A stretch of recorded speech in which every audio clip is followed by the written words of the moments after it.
Good morning. How's everyone doing today? Just a little bit ago, Liam turned to Danielle and he goes, "Why do we always go to church? Why do we always go to church?" And so she turned to him and goes, "Well, to worship and to pray to Jesus and to let him know that we love him and all these things." So, oh, okay. Worship is one of those things that we generally know how to do. And so you might ask, why have a whole sermon on worship? I mean, if you've grown up in the church, you've been doing this for 10, 20, 30, 40, 50, 60, 70, 80 years. Notice I said all the age ranges. So of course, don't we know how to do it? And we know how to get here and where we're supposed to sit. Some people steal other people's seats, but won't hold it against you. We know how to sing. We know how to bow our heads when we pray. We know how to pass the trays without dropping them. We know how to worship, right? And I would say, well, yes and no. In the sense of the mechanics, many of us are very well versed in the acts of worship.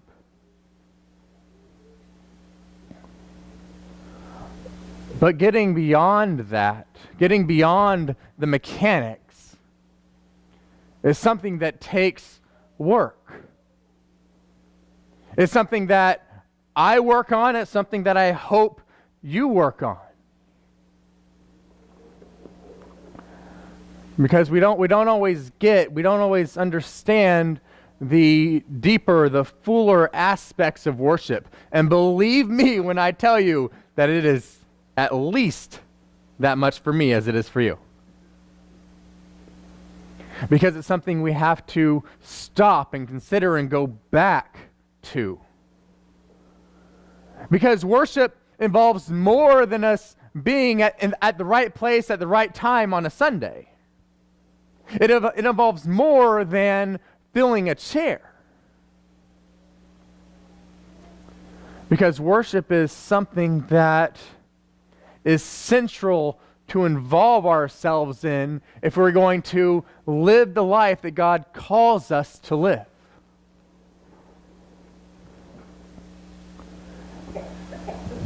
Worship is a life that we lead, not only an event that we attend. Because if we treat worship only as an event that we attend, it will not have the effect that it should. In John chapter 4, verses 19 through 24, Jesus is speaking to the woman at the well.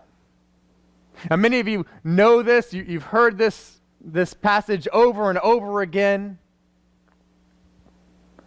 But in verse 19 we read, "The woman said to him, 'Sir, I perceive that you are a prophet. Our fathers worshipped on this mountain, and you Jews say that in Jerusalem is the place where one ought to worship.' Jesus said to her, 'Woman, believe me, the hour is coming when you will neither on this mountain nor in Jerusalem worship the Father. You worship what you do not know. We worship what we do know, for salvation is of the Jews.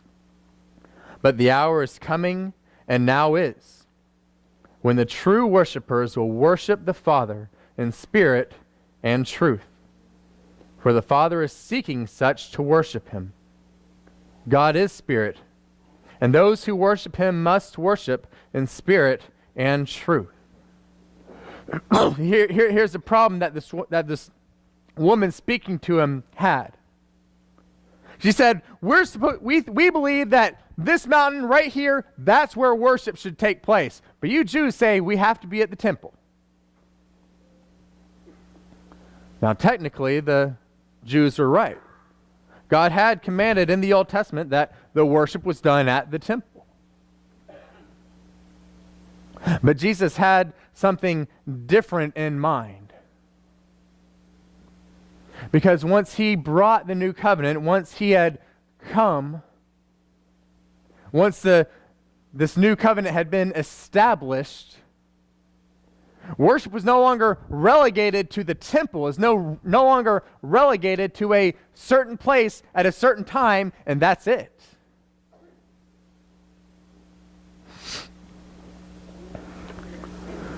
Now don't misunderstand me, because I said that's it.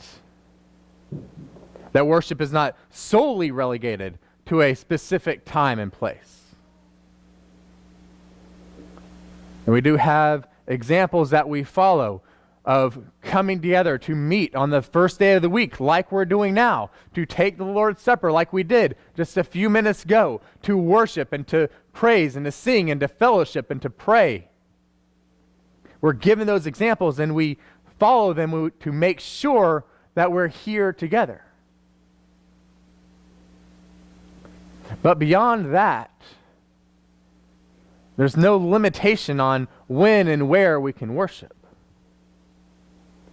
That's why we have class on Wednesday nights. But if we limit ourselves to those times, we're missing the fuller picture. Over in Romans chapter 12, starting in verse 1, Paul writes, I beseech you, therefore, brethren, by the mercies of God, that you present your bodies a living sacrifice, holy, acceptable to God, which is your reasonable worship.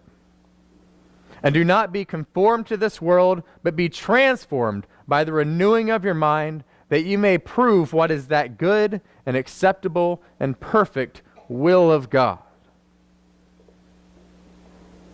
Paul says, present your bodies a living sacrifice.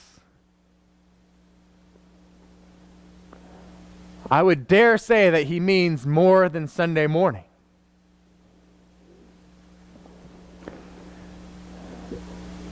Because our worship, at least a part of it, is the life that we live, the life that we lead. And the life that we lead should be in worship to God.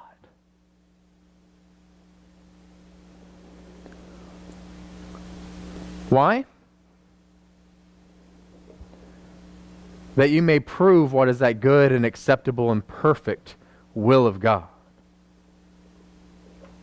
Worship goes beyond these walls. It goes beyond this time between 9 and 11:30 or 12.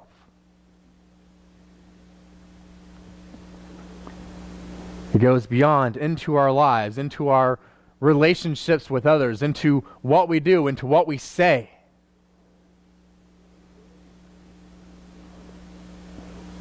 And it's important to note that worship involves speaking and listening and doing. It involves all of these things. It's also important to note that we will worship what we love in one way or another. And we will worship that which we love the most. If you put your job, if you love your job more than you love God, you will worship your job. If you love money more than you love God, you will worship your money. If you love your family more than you love God, you will worship your family. Now, you may not go to a place and get on your knees and bow down to your bank account,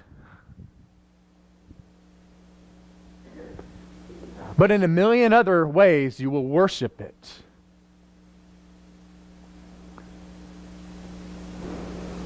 Everyone here has a hobby or something that they like to do, right?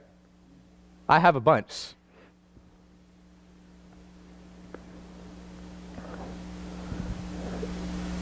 But when those things are what is constantly on my mind, what I'm constantly thinking about, what I'm constantly considering, what I'm constantly looking for openings and times to fill them with,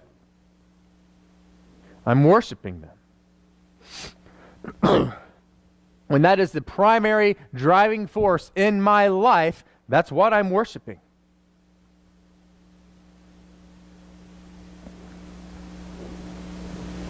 In Deuteronomy 6, chapter 4, God tells Israel, you will love the Lord your God with all your heart, with all your mind, with all your soul, with all your strength.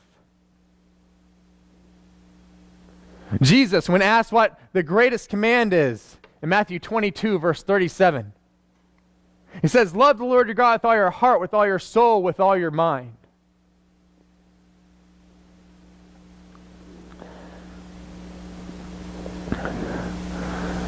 Jesus also said that where your treasure is, there your heart will be also. And where our heart is what we will worship. If my heart is on everything here in this physical realm, on this earth, then I'm going to be worshiping the physical things in this realm, on this earth. If my treasure is in heaven, then I'll worship the things in heaven.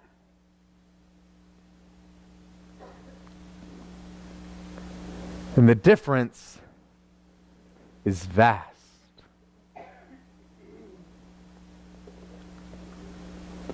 I find it interesting thinking about worship in the terms of loving God with our heart and mind and soul and strength.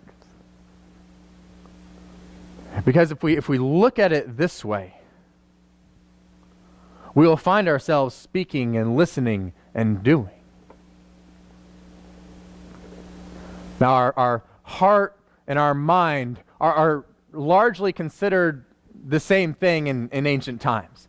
The heart was kind of the seat of the emotions. It was the seat of what you thought from.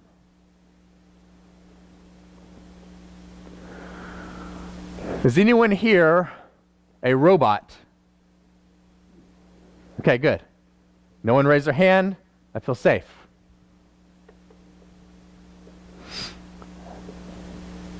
Your logical facilities must be involved in worship. You're not a pre-programmed robot who has been programmed to come and sit in a chair and stay in that chair, and I'll sing my songs, and I'll bow my head in prayer, and then I'll look up, and then I'll stand for a song, then I'll sit down again, then I'll stand again, and I'll sit down again. There must be a mindful involvement in worship. Because if we're going through it like robots, then we're just going through the motions. If we choose not to involve our hearts and our minds. We must involve our souls in worship. Our inner self.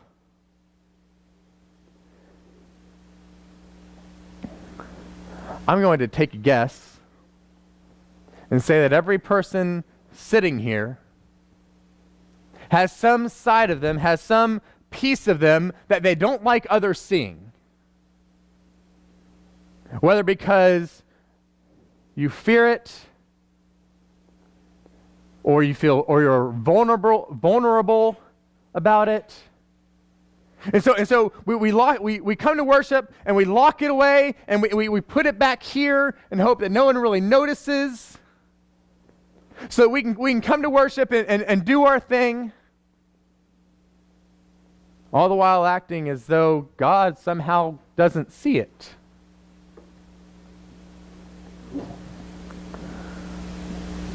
There's no room for holding back before God.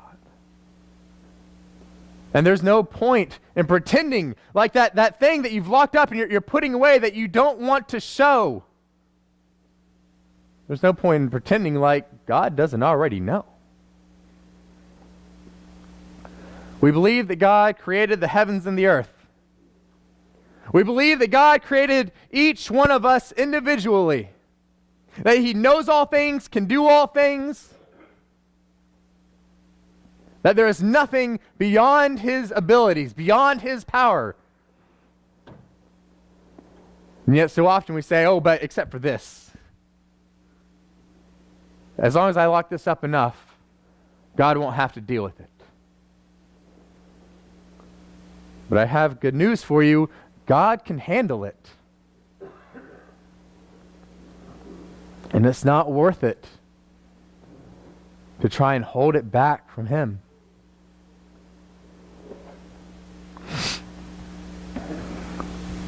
And we should worship God with all of our strength, with our bodies. We've all been given a body that we can choose what we're going to do with it. I'm not a puppet on a string.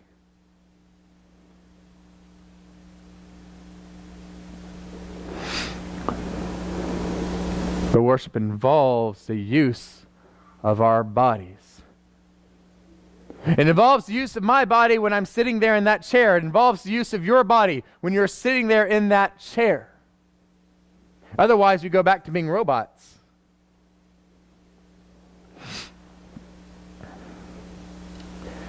And worship is a sacrifice to God. And there may be times where you just don't feel like being here, you don't feel like coming, you're exhausted, it's been a long weekend, you had an accident, you're feeling wretched, you just really don't, just not today.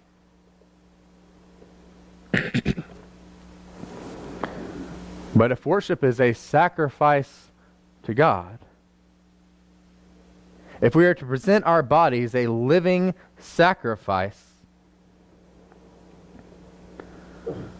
then even, or perhaps especially, when we don't want to be here, is when we need to make that sacrifice.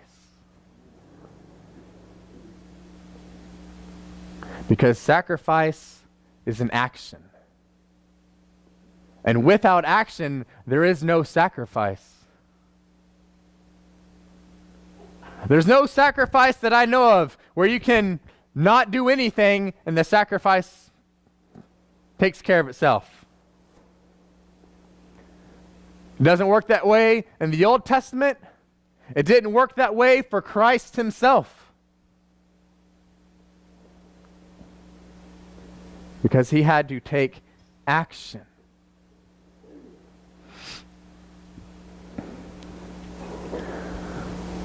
Now we may hear all these things and realize that, well, I need to involve my mind, I need to involve my deepest inner self, I need to involve my body and my strength, and I just don't know if I can do that. I don't know if I can do it right. Or I don't feel worthy. I mean, you don't know how bad I messed up this week.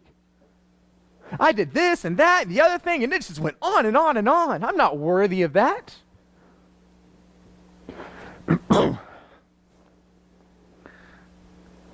And the good news is, you're right. The better news is, none of us are. The best news is, Christ makes us worthy. Christ makes it so that even when we mess up, even when we don't do it right, even when we don't feel it, He makes it right before God.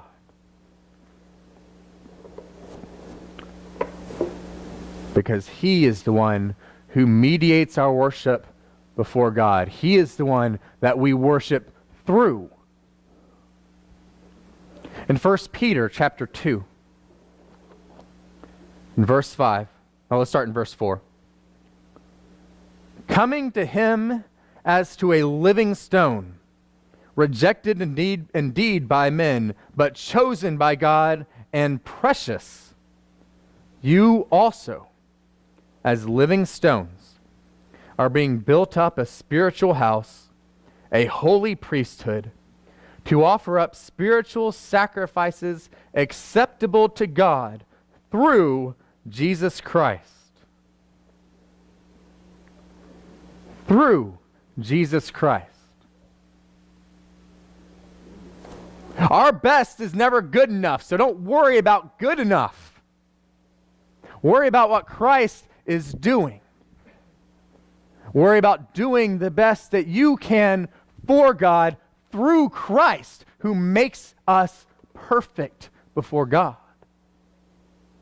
Who, as the writer of Hebrews says, gives us the right as a free man to speak, to come before the throne of God, to make our requests known, to make our needs known to Him.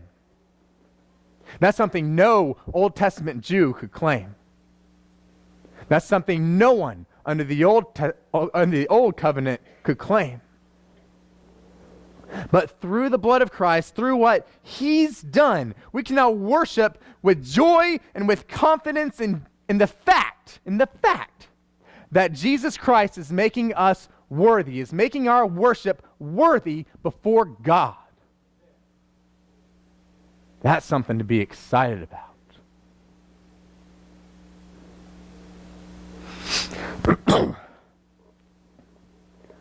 God is worthy of our worship.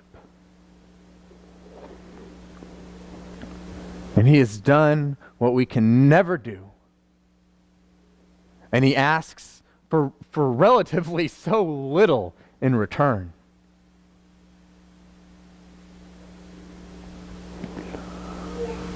So let us take that offer and give all that we can for Him. Next week is a song and scripture and prayer service. We're going to be focusing on worship. That afternoon, after worship, you'll have time to go and get lunch. Will be another time, another opportunity to come before God in praise and in singing. Don't think to yourself, I'm too tired, I can't do it. Make the sacrifice. Don't say to yourself, I had a bad week again, I'm not worthy of it. It's Christ who makes us worthy.